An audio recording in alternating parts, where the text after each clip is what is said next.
हे guys, जय Mahakal. Welcome to my channel Madhya Pradesh Aarambh. हम MPPSC की यूनिट 9 को सॉल्व कर रहे थे, जिसमें हमारा यूनिट सेकंड चल रही थी, जो कि थी कंप्यूटर का एक पार्ट हम पहले ही अपलोड कर चुके हैं, तो ये है सेकंड पार्ट। तो चलिए स्टार्ट करते हैं। इसमें मेमोरी से हम स्टार्ट करेंगे। यदि आप हमारे चैनल पर नए हैं तो पहले चैनल को सब्सक्राइब कर दीजिए, वीडियो को लाइक कीजिए, कमेंट कीजिए और शेयर कीजिए। तो चलिए स्टार्ट करते हैं। मेमोरी का परिचय। मेमोरी कंप्यूटर का बेसिक कंपोनेंट होता है। इसमें मेमोरी का उपयोग डाटा, प्रोग्राम, अनुदेशों को स्थायी या अस्थायी रूप से संग्रहित करने के लिए किया जाता है।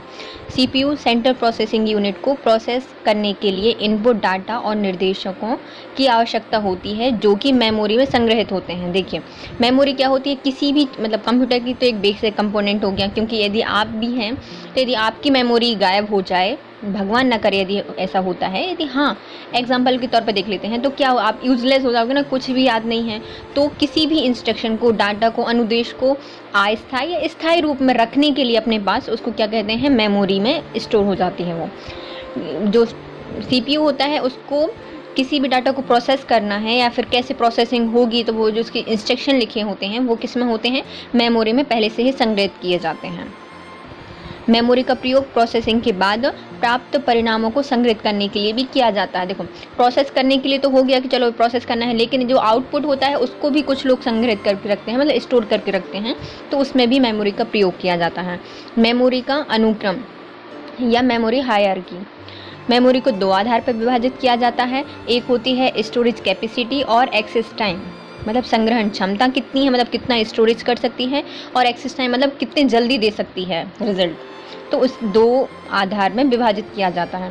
संग्रहण क्षमता, स्टोरेज कैपेसिटी में यह मेमोरी की साइज़ को प्रदर्शित करती है, मतलब कितनी बड़ी है, साइज़ को प्रदर्शित करती है। कंप्यूटर की आंतरिक मेमोरी को बिट या बाइट में मापा जाता है। एक्सेस टाइम, यह समय का अंतराल या टाइम डेक्शंस होती हैं, जो किसी भी तरह की रिक्वेस्ट भेजने पर रिस्पॉन्स प्राप्त करने में लगता है। देखिए कि आपकी एक एग्जांपल लेते हैं, आप ही अपनी मेमोरी का एग्जांपल लीजिए कि आप कितना स्टोर कर सकते हो। जैसे कि एक जो बच्चा हो, जब छोटे छोटे बच्चे होते हैं, वो कितनी सारी मेमोरी, मतलब पूरा ब्रह्मांड उसकी मेमोरी में हो जाता है, क्योंकि वो फिल करते जाते हैं। जैसे आप होते हैं जो कितना पढ़ते हैं, एक बुक पढ़ ली, 2 बुक पढ़ ली, 3 बुक पढ़ ली, कितने सारी बुक्स को पढ़ सकते हैं अपन। लेकिन ये तो हो गई संग्रहण करने की, सबसे ज़्यादा अपन संग्रहण कर सकते हैं, ये भी याद है, ये भी रख लिया, ये भी पढ़ लिया, सब कुछ अपने मेमोरी में रख लिया। और एक्सेस टाइम पर एग्जाम में क्या क्या याद आता है, कितने जल्दी आपको कोई चीज़ याद आ सकती है, तो वो कहते हैं एक्सेस टाइम। यदि आपकी संग्रहण क्षमता बहुत ज़्यादा है, आपने बहुत सारी चीज़ें संग्रहण करके रख ली, लेकिन जब एक्सेस करने का टाइम आया तो आपकी मेमोरी ढूंढ ही जा रही है, कुछ याद ही नहीं है, पता ही नहीं है कि किस वाली मेमोरी में हमने कौन सी चीज़ सेव करके रखी थी। तो इसका मतलब क्या हुआ, कोई मतलब नहीं हुआ। तो एक्सेस टाइम से भी मेमोरी को बांटा जाता है। आपने रिक्वेस्ट भेजी और कितनी जल्दी वो रिस्पॉन्स करता है, इसको बोलते हैं एक्सेस टाइम। एक्सेस समय जितना कम होता है, मेमोरी की गति उतनी ही ज़्यादा होती है। मतलब जैसे कि हमने कोई चीज़ सोची और वो हमें तुरंत याद आ गई, तो उसको एक्सेस टाइम कम हो गया, तो वो बहुत ज़्यादा वाली गति की मेमोरी हुई। तो सबसे ज़्यादा मेमोरी किसकी होती है, रजिस्टर्स की होती है। फिर आती है कैश मेमोरी, फिर उसके बाद आती है मेन मेमोरी, फिर आती है मैग्नेटिक डिस्क, फिर आती है मैग्नेटिक टेप। तो इनकी जो स्पीड है वो मैग्नेटिक टेप की बहुत कम स्पीड होती है, लेकिन जो CPU और रजिस्टर्स होते हैं, मतलब सबसे ज़्यादा रजिस्टर्स की मेमोरी सबसे ज़्यादा होती है, और साइज़ इसे डबल में बढ़ती है कि कैश मेमोरी की सबसे छोटी साइज़, मतलब रजिस्टर की साइज़ छोटी होगी, फिर कैश मेमोरी की, फिर मेन मेमोरी की, ऐसे ऐसे इनकी साइज़ बढ़ती जाती है। मैग्नेटिक टेप की सबसे ज़्यादा साइज़ बड़ी होती है, और जो रजिस्टर होता है उसकी स्पीड ज़्यादा होती है। अब आते हैं मापने की बेसिक यूनिट्स की, मतलब मेमोरी को कैसे मापा जा सकता है। तो एक बिट कंप्यूटर की सबसे छोटी यूनिट होती है, जो केवल 0 या 1 को स्टोर करती है। यह सिंगल बिट केवल एक वैल्यू को ही स्टोर कर सकती है। तो अब कुछ बिट्स दी गई हैं, कैसे इनको मेज़र किया जाता है कंप्यूटर की यूनिट को, कंप्यूटर की मेमोरी की यूनिट को। यूनिट ऑफ मेमोरी, 1 बिट बराबर होता है बाइनरी डिजिट। यदि 8 बिट ले लिया जाए तो 1 बाइट बन जाएगा और 2 निबल बन जाएंगे। 4 बिट बराबर 1 निबल होता है, तो 8 बिट बराबर कितने निबल हो गए, 2 निबल हो गए। 1024 बाइट के बराबर 1 किलोबाइट होता है। 1024 किलोबाइट के बराबर 1 मेगाबाइट होता है या फिर MB होता है। 1024 मेगाबाइट के बराबर 1 गीगाबाइट होता है। 1024 गीगाबाइट के बराबर 1 टेराबाइट होता है। 1024 टेराबाइट के बराबर 1 पेटाबाइट होता है और 1024 पेटाबाइट के बराबर 1 एक्साबाइट होता है। 1024 एक्साबाइट के बराबर 1 जीटाबाइट होता है।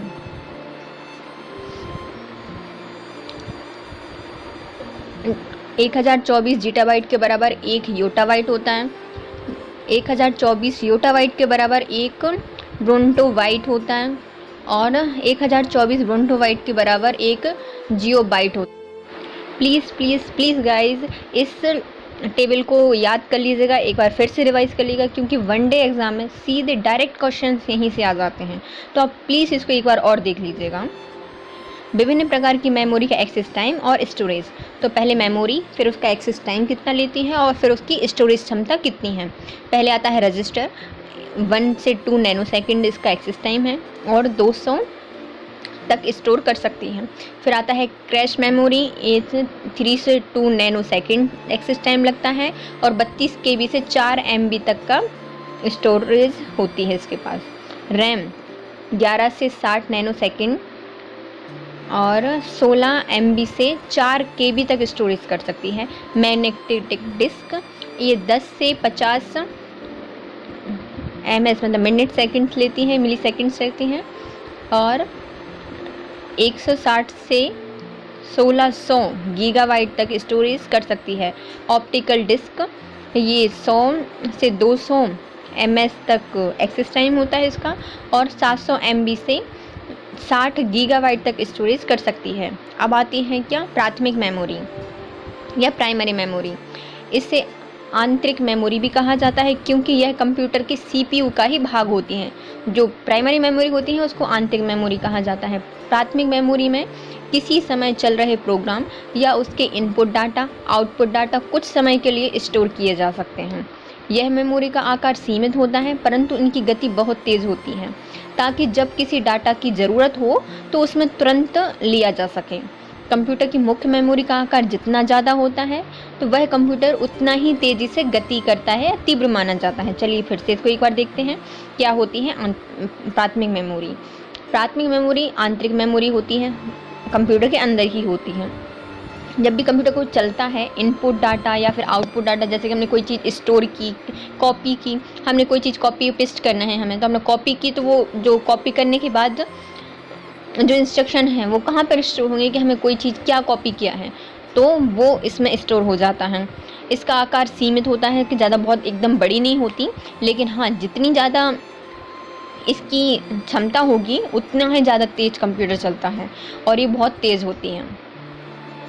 प्राथमिक मेमोरी को दो भागों में बांटा जाता है, एक होती है रैंडम एक्सेस मेमोरी और एक होती है रीड ओनली मेमोरी।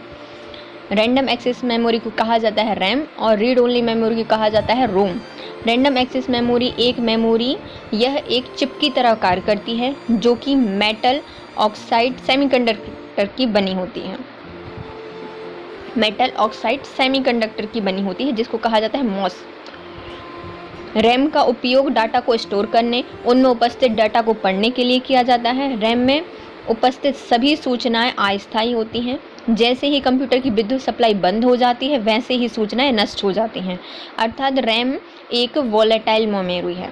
जो वॉलेटाइल मेमोरी होती हैं उसको कंप्यूटर को बंद करो और वो सूचना उड़ जाती हैं। जैसे हमने कोई डाटा या फाइल कॉपी की, जैसे और हमारी लाइट या फिर घर की लाइट, कंप्यूटर बंद हो गया, लाइट चली गई, कंप्यूटर बंद।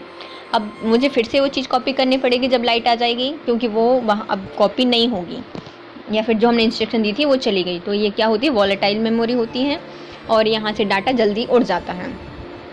यह भी रैम भी दो प्रकार की होती है, एक डायनामिक रैम और एक स्टैटिक रैम, जिसको डी रैम कहा जाता है और एस रैम कहा जाता है।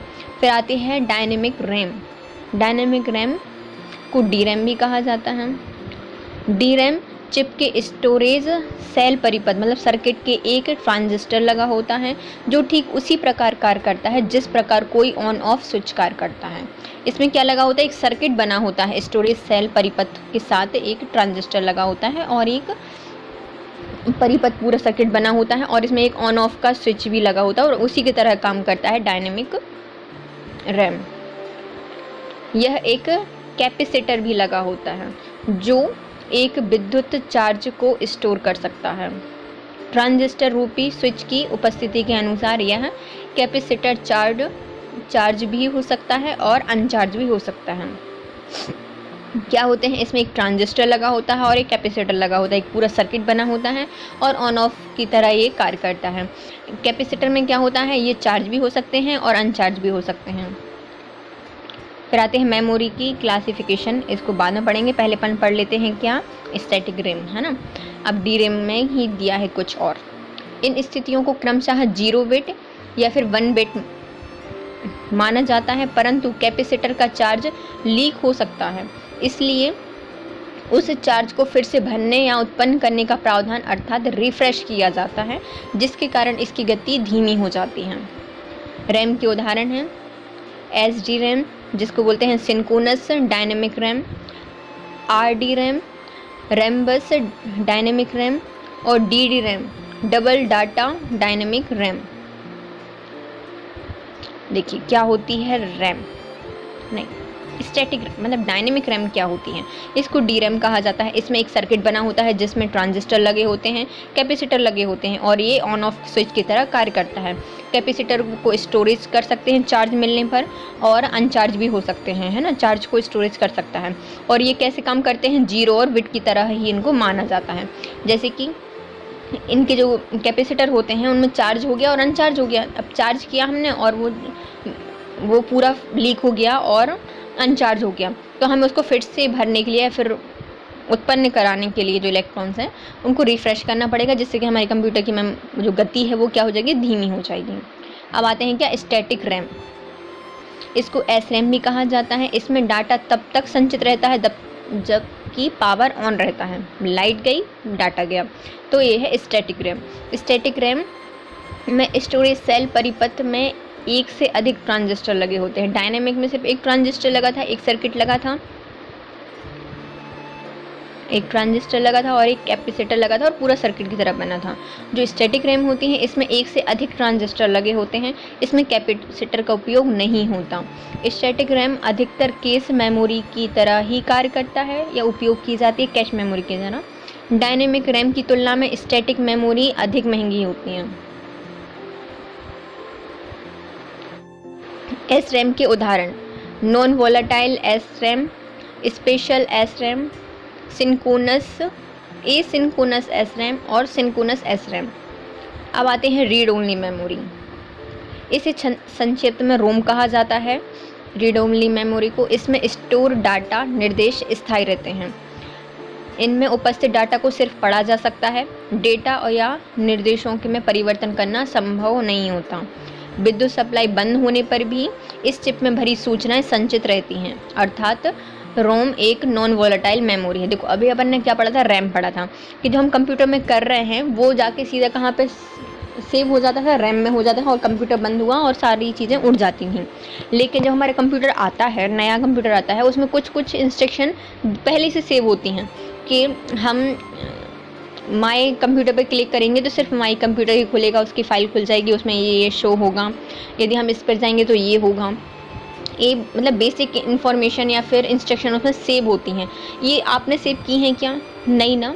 या फिर किसी और से सेव करवाई है? नहीं। ये जब कंप्यूटर बना था तो बाय डिफ़ॉल्ट वहाँ से सेव होकर ही आई थी, जब हमने ख़रीदा था तो वहीं से सेव होकर आई थी।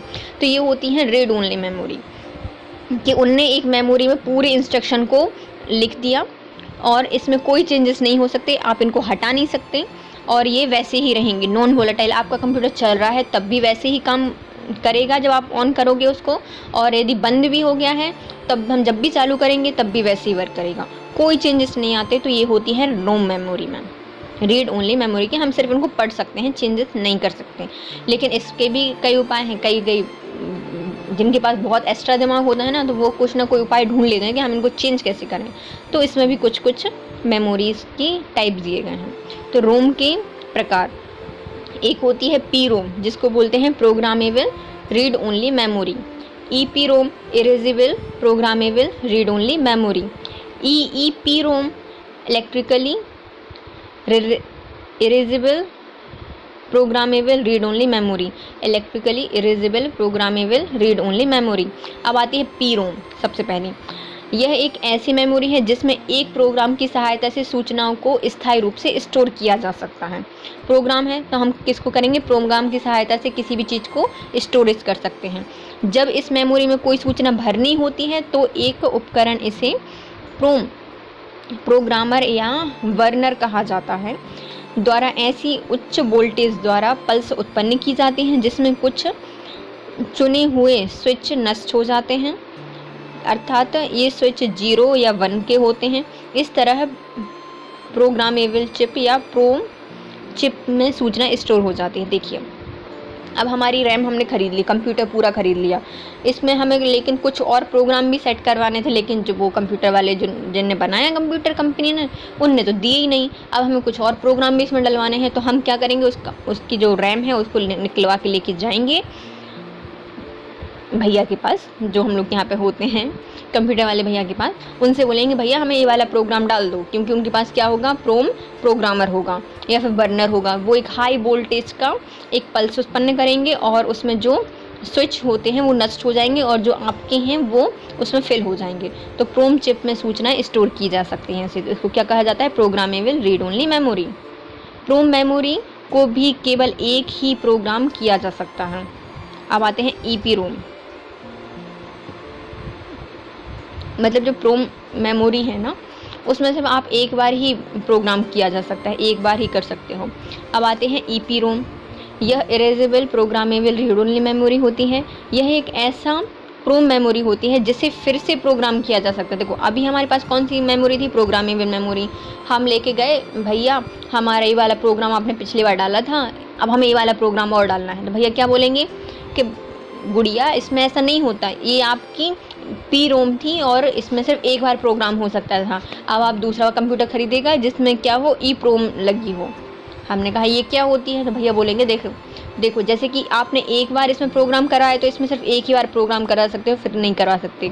लेकिन जो ई प्रोम होती हैं आप इसको जितने बार भी यदि फिर से प्रोग्राम डलवाना है इसमें या फिर प्रोग्राम करवाना है तो फिर से करवा सकते हो। तो ये क्या होती है, ई प्रोम होती है। किसी ई प्रोम की सूचना को उस सर्किट से हटाकर उसमें बनी हुई एक छोटी सी खिड़की में अल्ट्रावायलेट किरणों से साफ कर दिया जाता है। बाद में इसे ई प्रोम वर्नर की सहायता से फिर से रीप्रोग्राम किया जा सकता है। देखो पहले हम क्या कर रहे थे, हाई वोल्टेज से एक पल्स उत्पन्न कर रहे थे और स्टोरेज को रिमूव करके डाल रहे थे। अब इसमें क्या है दूसरे में ई प्रोम में कि इसमें ई प्रोम बर्नर होता है जिससे प्रोग्राम को अपन रीप्रोग्राम किया जा सकता है। अब आते हैं ई प्रोम। यह एक ऐसी ई प्रोम है जिसको फिर से प्रोग्राम करने के लिए सर्किट से हटाने और निर्माता को भेजने की आवश्यकता नहीं होती। ई प्रोम में विद्युत आवेश के अनुप्रयोग के माध्यम से मिटाया या फिर से बनाया जा सकता है। आप इलेक्ट्रिसिटी डालो और वो मतलब इसमें जो बर्नर वगैरह होते थे इसकी ज़रूरत नहीं होती, इसमें सिर्फ विद्युत आवेश उत्पन्न कराए जाते हैं और वो मिट जाते हैं और फिर से बन जाते हैं। तो ये क्या होती है, ई प्रोम होती है। अब आते हैं सेकेंडरी मेमोरी। इस प्रकार के मेमोरी सीपीयू से बाहर होती हैं, इसलिए इसे बाह्य या सेकेंडरी मेमोरी कहा जाता है। देखिए एक कंप्यूटर के अंदर मेमोरी होती है जो कंप्यूटर के सारे instruction, photos, video, movie, song और जितनी फाइल्स हैं उनको स्टोर करके रखती है। लेकिन अब कुछ ऐसी भी होती हैं कि हमें कंप्यूटर में नहीं देखना, चलो हमें कंप्यूटर में नहीं रखना, तो हम क्या करते हैं, पेन ड्राइव लेके आते हैं, पेन ड्राइव को उसमें फिल करते हैं और उस फोटो को पेन ड्राइव में रख लेते हैं। या अपने फ्रेंड से लेके आते हैं कोई मूवी पेन ड्राइव में और फिर अपने कंप्यूटर में लगा के उसको देख लेते हैं। वो क्या होती है, सेकेंडरी मेमोरी होती हैं। इनकी कीमत तुलनात्मक दृष्टि से बहुत कम होती है और स्टोर मतलब जो डाटा स्टोर करने की कैपेसिटी होती है वो भी बहुत अधिक होती है। इनमें एक ही कमी होती है कि इनके माध्यम में डाटा को लिखने मतलब स्टोर करने और पढ़ने प्राप्त करने में बहुत समय लगता है। इनमें मतलब ये कम भी होती हैं, मतलब जो मेमोरी होती है वो सस्ती होती है, सेकेंडरी मेमोरी स्टोरेज ज़्यादा कर सकती है, लेकिन इनको पढ़ने में या डाटा डालने में समय बहुत ज़्यादा लगता है। हम सहायक मेमोरी को अपनी आवश्यकता अनुसार किसी भी सीमा तक बढ़ा सकते हैं। एक मेमोरी में काम नहीं हो रहा, दूसरी मेमोरी लेकर आओ। 4 MB में GB में नहीं काम बन रहा तो 16 GB की मेमोरी लेके आ जाओ। तो ऐसी मेमोरी या कार्ड अपन लेके आ सकते हैं। अपनी आवश्यकता अनुसार इनको सीमा बढ़ाई जा सकती है। यह मेमोरी कुछ चुंबकीय उपकरणों के रूप में काम करती है, जैसे कि मैग्नेटिक टेप, ऑप्टिकल डिस्क या सॉलिड स्टेट डिस्क की तरह काम करते हैं। मैग्नेटिक टेप, ऑप्टिकल डिस्क या सॉलिड स्टेट डिस्क की तरह काम करती है। इसका प्रयोग बैकअप के लिए भी किया जाता है। बैकअप के लिए हम रख लेते हैं उसमें। कुछ प्रमुख स्टोरेज सेकेंडरी स्टोरेज डिवाइसेस का विवरण निम्नलिखित है।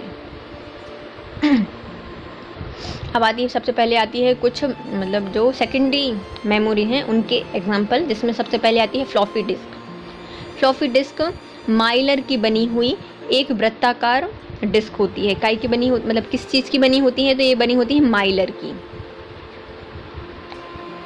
हाँ, इसमें दो और मतलब दोनों ओर एक चुंबकीय पदार्थ का लेप चढ़ाया जाता है। माइलर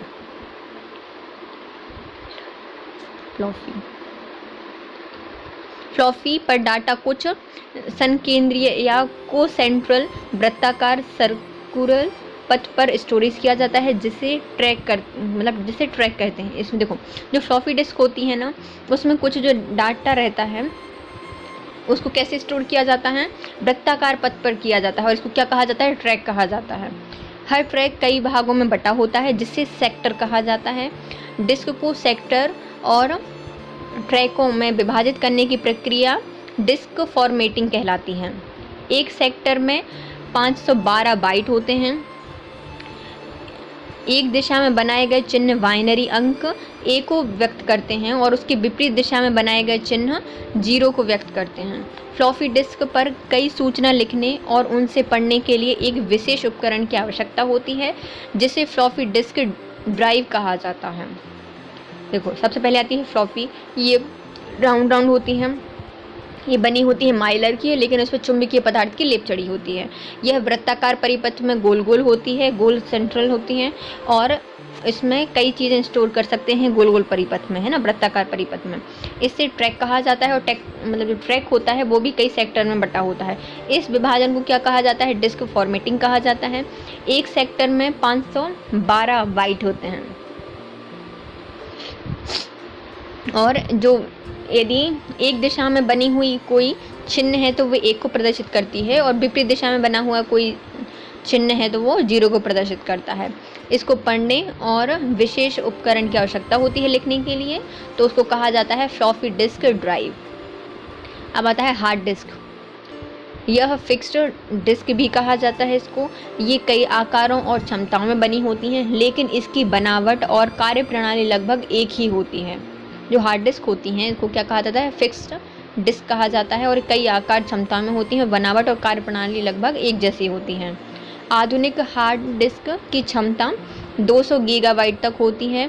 पर्सनल कंप्यूटर के लिए विशेष प्रकार की हार्ड डिस्क भी उपलब्ध है, जिन्हें विंचेस्टर डिस्क कहा जाता है। इनकी क्षमता 20 गीगाबाइट से 80 गीगाबाइट तक होती है। विंचेस्टर, इनको क्या कहा जाता है, फिक्स्ड डिस्क कहा जाता है। अब आती है मेमोरी स्टिक। मेमोरी स्टिक एक प्रकार की मेमोरी कार्ड होता है। ये एक USB आधारित मेमोरी कार्ड मतलब मेमोरी ड्राइव होती है, जिसका आकार 50.2 इंटू 21.5 इंटू 2.8 mm होता है, और इसकी संग्रहण क्षमता स्टोरेज कैपेसिटी 4 MB से 256 गीगाबाइट तक होती है। कितनी होती है, 4 MB से 256 गीगाबाइट तक होती है इसकी स्टोरेज क्षमता। कितना होता है, 50 से 21 साढ़े 21 इंटू 22। देखो, इसमें क्या होता है, जो मेमोरी स्टिक होती हैं, यह मेमोरी कार्ड होता है एक प्रकार का, है ना। इसमें क्या कर सकते हैं, मेमोरी, इसका आकार कितना होता है, 50 इंटू 21 इंटू 2.8 mm होती है। इसकी संग्रहण क्षमता जो होती है वो 4 MB से 256 गीगाबाइट तक आप स्टोर कर सकते हो। मेमोरी कार्ड रहते हैं ना जैसे, वैसी ड्राइव होती है ये। अब आती है ब्लू रे डिस्क। ब्लू रे डिस्क जिसको BD कहा जाता है। ब्लू रे डिस्क एक optical disk drive storage medium होती है। इसमें मानक DVD प्रारूप का स्थान लेने के लिए बनाया जाता है। इसमें मानक DVD प्रारूप का स्थान लेने के लिए बनाया जाता है। Optical disk drive storage medium होता है ये ब्लू रे डिस्क। यह एक स्टैंडर्ड DVD में 650 नैनोमीटर लाल रेजर का प्रयोग किया जाता है, जबकि ब्लू रे डिस्क कम वेवलेंथ का प्रयोग किया जाता है जिसमें 400 नैनोमीटर वाला नीला बैगनी लेज़र तथा DVD की तुलना में 10 गुना अधिक डेटा संग्रहण की अनुमति देती हैं।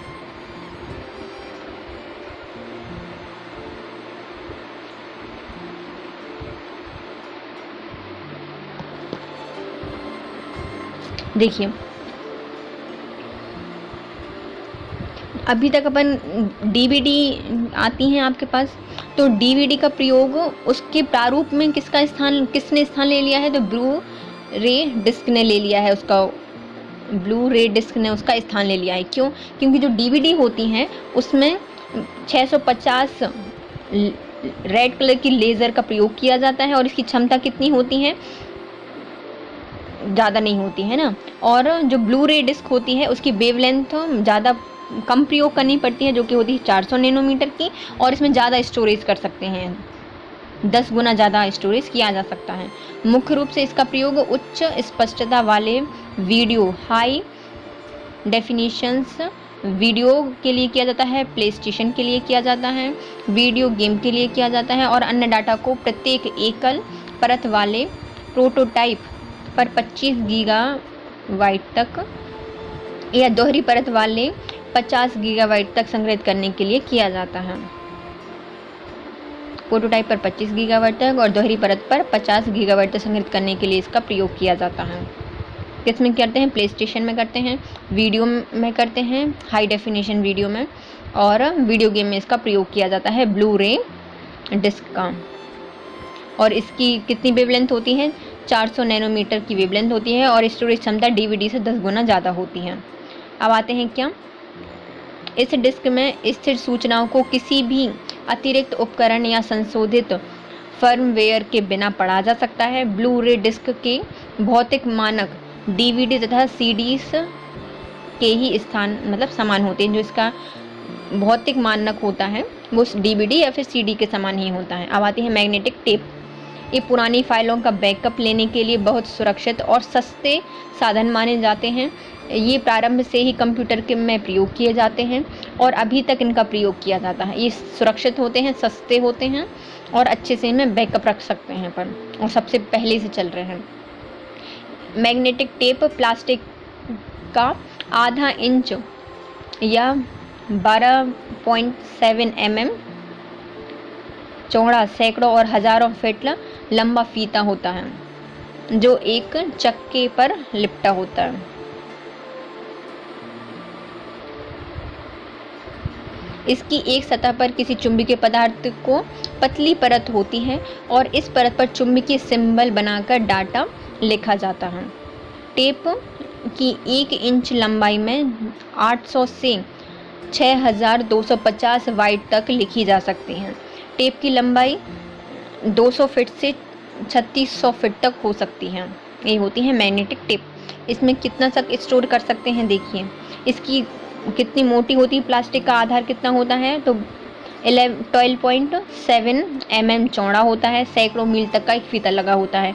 इसमें डबल भी कर सकते हो और सिंगल भी कर सकते हो। इसमें जो सिंबल बनाकर डाटा को स्टोर कर सकते हैं, कुछ पतली पतली सिंबल बना दो और डाटा को स्टोर कर सकते हैं। इसकी लंबाई कितनी होती है? 800 से 6250 बाइट तक इसमें लिख सकते हैं। और टेप की लंबाई कितनी होती है? 200 फीट से 3600 फीट तक इसमें स्टोर किया जा सकता है। अब आते हैं पेन या थंब या flash drive. Pen, thumb, flash drive. Flash memory data storage से बना होता है। इसमें एक USB 1.1 या 2.0 अंतरा फलक एकत्रित होता है। USB फ्लैश ड्राइव आमतौर पर हटाने योग्य और रीराइटेबल होती हैं, मतलब इसको अपन हटा सकते हैं और रीराइट भी कर सकते हैं, जो एक फ्लॉपी डिस्क से छोटी होती है। जो USB होती है वो फ्लॉपी डिस्क से छोटी होती है। इसका आकार और मूल्य की बढ़ोतरी करने पर इसकी जो स्टोरेज क्षमता है वो भी बढ़ जाती है। लगभग 2005 तक अधिकांश डेस्कटॉप लैपटॉप पर कंप्यूटरों की आपूर्ति एक फ्लॉपी डिस्क ड्राइव के साथ की जाती थी, लेकिन हाल ही में अधिकांश उपकरणों में USB पोर्ट को आमतौर पर फ्लॉपी डिस्क ड्राइव को त्याग दिया है। देखिए, जब 2005 तक के जो कंप्यूटर आते थे या 2005 के आसपास जो कंप्यूटर या डेस्कटॉप आते थे, लैपटॉप आते थे, उसमें फ्लॉपी डिस्क ड्राइव के लिए एक जगह दी रहती थी, लेकिन अब उनकी जगह किसने ले ली है? USB की ले ली, और फ्लॉपी डिस्क के लिए कोई वो नहीं दिया जाता, शायद नहीं दिया जाता। कई जैसे मेरे CPU में नहीं है, आपके में होगा तो नहीं पता। USB 2.0 समर्थन वाले USB ड्राइव अधिक डाटा संग्रहण कर सकते हैं और अपेक्षाकृत एक बहुत बड़े ऑप्टिकल डिस्क ड्राइव से अधिक तेज़ी से डाटा ट्रांसफ़र भी कर सकते हैं। जो ऑप्टिकल डिस्क ड्राइव से अधिक तेज़ी से ये डाटा को ट्रांसफ़र कर सकते हैं। अब आती है डिजिटल रेडियो डिस्क, जिसको बोलते हैं DVD, डिजिटल रेडियो डिस्क। आजकल CD का एक अन्य परिष्कृत रूप भी उपयोग में लाया जाता है, जिसको क्या कहा जाता है? DVD। CD का ही एक रूप है। इसकी स्टोरेज कैपेसिटी 2 GB या उससे अधिक हो सकती है। इस पर डाटा लिखने या उसे पढ़ने के लिए एक विशेष ड्राइव होती है, जिसे DVD ड्राइव कहा जाता है। इसका मुख्य उपयोग वीडियो या डाटा को स्टोर करने के लिए। DVD रैम में डाटा को सिर्फ पढ़ा जा सकता है, लिखा नहीं जा सकता। DVD रैम में सिर्फ डाटा पढ़ा जा सकता है, लिखा नहीं जा सकता। DVD-R, इसमें DVD प्लस री रिकॉर्डेबल डाटा को सिर्फ एक बार रिकॉर्ड किया जा सकता है। DVD-RW, डाटा को कई बार रिकॉर्ड किया जा सकता है। इसका फुल फॉर्म देखो, DVD-ROM रीड ओनली मेमोरी, तो इसको सिर्फ क्या कर सकते हैं? पढ़ सकते हैं, लिख नहीं सकते। DVD-R मतलब राइटेबल या रिकॉर्डेबल, तो DVD रिकॉर्डेबल, तो इसमें डाटा को सिर्फ एक बार रिकॉर्ड कर सकते हैं। अब आती है DVD-RW रीराइटेबल होती हैं, तो इसको कई बार लिख सकते हैं। वीडियो सामग्री के अलावा अन्य प्रकार को DVD डिस्क कहा जाता है। अब आते हैं कॉम्पैक्ट डिस्क। यह एक स्पेशल डिस्क होती है जिसमें डाटा एक बार ही लिखा जा सकता है, मतलब कॉम्पैक्ट डिस्क में सिर्फ डाटा एक बार ही लिखा जा सकता है, लेकिन इसे कितनी भी बार पढ़ा जा सकता है। इसमें प्रायः एक इन्फॉर्मेशंस स्टोर की जाती हैं, मतलब एक ऐसी इंफॉर्मेशन स्टोर की जाती है जो स्थायी प्रकृति की हो तथा जिनकी आवश्यकता हमेशा पड़ती हो, जैसे टेलीफोन, डायरेक्टरी, बुक्स और कैटलॉग्स जो होते हैं उनको इसमें लिखा जाता है, जो कि मतलब स्थायी प्रकृति की होती हैं और जिनकी आवश्यकता हमेशा होती है। इनको कई बार अपन पढ़ सकते हैं और इनको लिखा नहीं जा सकता, सिर्फ कई बार पढ़ा जा सकता है। इस पर डाटा लिखने या पढ़ने के लिए लेज़र तकनीक का प्रयोग किया जाता है। लेज़र का फुल फॉर्म क्या होता है? Light compressions by stimulated emission of radiation, जिसको लेज़र का प्रयोग किया जाता है यदि किसी भी डाटा को पढ़ना है या लिखना है कॉम्पैक्ट डिस्क में। इस पर डाटा स्टोरेज करने की विधि मैग्नेटिक डिस्क से अलग होती है। एक CD की स्टोरेज कैपेसिटी 680 मेगाबाइट से 800 मेगाबाइट तक हो सकती है। जो CD की जो स्टोरेज कैपेसिटी होती है वो 680 मेगाबाइट से 800 मेगाबाइट तक हो सकती है। इससे प्रायः हम 1200 किलोबाइट पर सेकंड की गति से पढ़ा जाता है।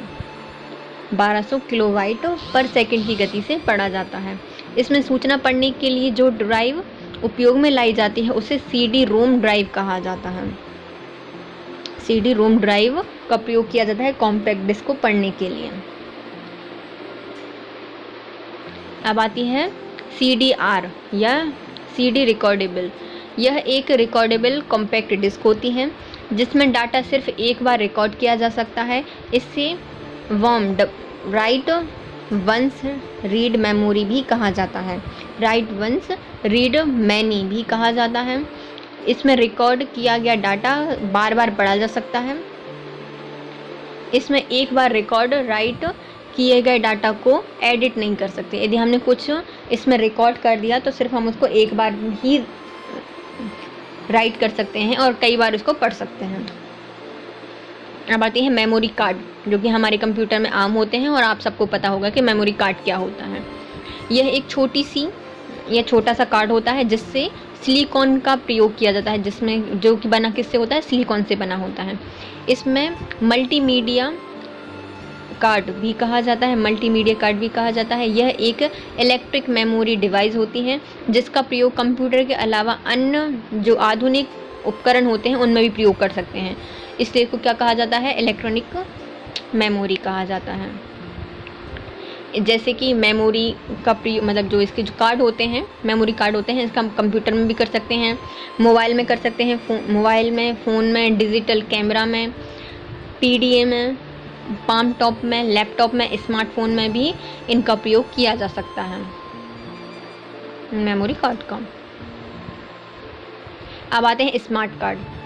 इसे चिप कार्ड भी कहा जाता है या इंटीग्रेटेड सर्किट कार्ड भी कहा जाता है। इंटीग्रेटेड सर्किट कार्ड भी कहा जाता है या चिप कार्ड भी कहा जाता है। यह एक पॉलीविनाइल क्लोराइड से बने होते हैं। छोटा सा कार्ड होता है, इसमें स्थायी मेमोरी चिप लगा होता है। कुछ स्मार्ट कार्ड में माइक्रो प्रोसेसर के साथ साथ EEPROM मतलब erasable programmable read only memory का भी प्रयोग किया जाता है। इस तरह के कार्ड में डाटा में परिवर्तन भी किया जा सकता है। इसका प्रयोग credit card, ATM, ID card, security cards, debit card आदि बनाने में किया जाता है। ये किसके बने होते हैं, पॉलीविनाइल क्लोराइड के बने होते हैं। इनको क्या कहा जाता है, चिप कार्ड कहा जाता है या इंटीग्रेटेड सर्किट कार्ड कहा जाता है। इसमें स्मार्ट कार्ड में माइक्रो प्रोसेसर के साथ क्या क्या लगा होता है, EEPROM लगा होता है। कि इसका मतलब क्या कर सकते हैं अपन, इसमें चेंजेस या कोई परिवर्तन करना है तो वो अपन इसमें कर सकते हैं। वर्चुअल मेमोरी यह एक मेमोरी मैनेजमेंट की व्यवस्था होती है। वर्चुअल मेमोरी में बड़े सॉफ्टवेयर प्रोग्राम को मेन मेमोरी या प्राइमरी मेमोरी में सेगमेंटेशंस या अंशतः डालकर क्रियान्वित या एग्जीक्यूट किया जाता है। इसमें सॉफ्टवेयर प्रोग्राम को कम क्षमता वाले मुख्य मेमोरी हार्डवेयर द्वारा क्रियान्वित किया जा सकता है। देखो वर्चुअल मेमोरी क्या होती है, मतलब किसी चीज़ को आभासी है ना, आभासी मेमोरी होती है ये। तो बड़े बड़े सॉफ्टवेयर होते हैं उनको मेन मेमोरी या प्राइमरी मेमोरी में अंशतः डाल देती है, मतलब आधा डाल देती है और एग्जीक्यूट कराने के लिए छोड़ देती है कि चलो भैया आप चल सकते हो। ये सब बड़े बड़े सॉफ्टवेयर प्रोग्राम को भी कम क्षमता वाले जिसमें उसकी स्टोरेज नहीं की जा सकती उसमें भी डालकर उसको चलाया जा सकता है। तो ये वर्चुअल मेमोरी इसमें उपयोग की जाती है। फिर आता है रजिस्टर। यह एक इलेक्ट्रिक अस्थायी मेमोरी डिवाइस है। जो रजिस्टर होती है वो क्या है, एक इलेक्ट्रिक अस्थायी मेमोरी डिवाइस है। यह CPU में लगी होती है और एक उच्च या अति उच्च गति वाली भंडारण इकाई होती है रजिस्टर। इसका प्रयोग अंतरिम परिणामों और अनुदेशों के अस्थायी भंडारण में किया जाता है। इसका प्रयोग रोम और EEPROM में जो रोम होते हैं जो EEPROM होते हैं वो किससे बने होते हैं, रजिस्टर से बने होते हैं और एक अति उच्च गति वाली भंडारण इकाई होती है इसमें। अब आते हैं फ्लिप फ्लॉप। यह एक इलेक्ट्रिक पथ से बना होता है, यह एक इलेक्ट्रॉनिक पथ से बना होता है। इसमें बाइस्टेबल मल्टी वाइब्रेटर होते हैं जो भंडारण क्षमता की सबसे छोटी इकाई के रूप में कार्य करता है। इसमें एक बिट 0 या 1 को अस्थायी रूप से स्टोर किया जा सकता है। इसमें क्या कर सकते हैं, 0 और 1 को अस्थायी रूप से स्टोर किया जा सकता है। Thank you so much guys. यदि आपको वीडियो पसंद आ रहा है तो प्लीज़ लाइक कीजिए, कमेंट कीजिए और चैनल को सब्सक्राइब कीजिए। अब इसका नेक्स्ट पार्ट किस पर आएगा, तो वो आएगा सॉफ्टवेयर पर। तो अभी के लिए bye bye, have a nice day.